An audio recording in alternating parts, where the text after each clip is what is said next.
Magandang hapon sa inyo lahat ng mga viewers. Ngayon lang ulit ako nakapag-upload ng video dito sa YouTube channel ko, Sir Don Vlog TV.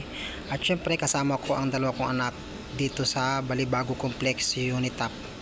At sobrang sasaya talaga nila dahil bibili kami ng kanilang susuotin na buta. Nasayaw-sayaw sila dahil ngayon lang sila nakalabas muli para silang nakawala sa kulungan.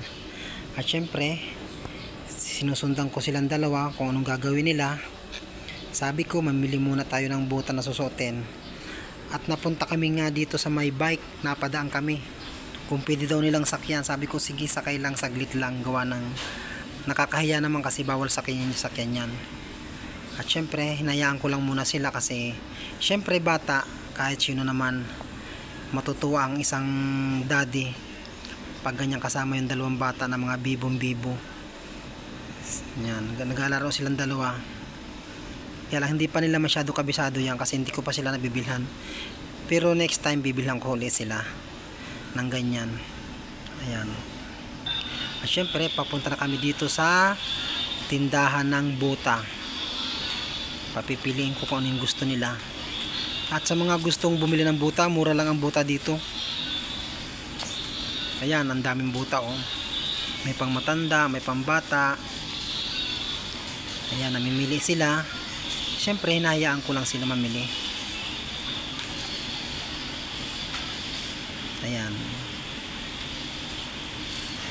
May mga kulay pink, may pang army, may black, may blue, may green, may white. Ayan, mga tamang-tama ngayong tag-ulan. Yan, butang yan. Ayan, pinamimili ko sila muna. Baka may magustuhan sila. At ito na nga, may napili siya. Kaya lang masyado daw masikip. Ayan, masyadong masikip. Hindi kasya.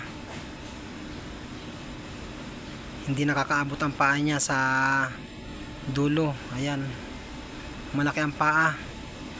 At syempre bumaba na kami.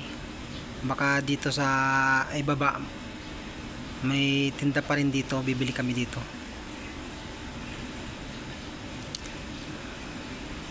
Masayang masaya talaga yung dalawa. Ayan, iniintay ako. At ito na nga oh, yan. Dito na kami sa may ibaba ng unit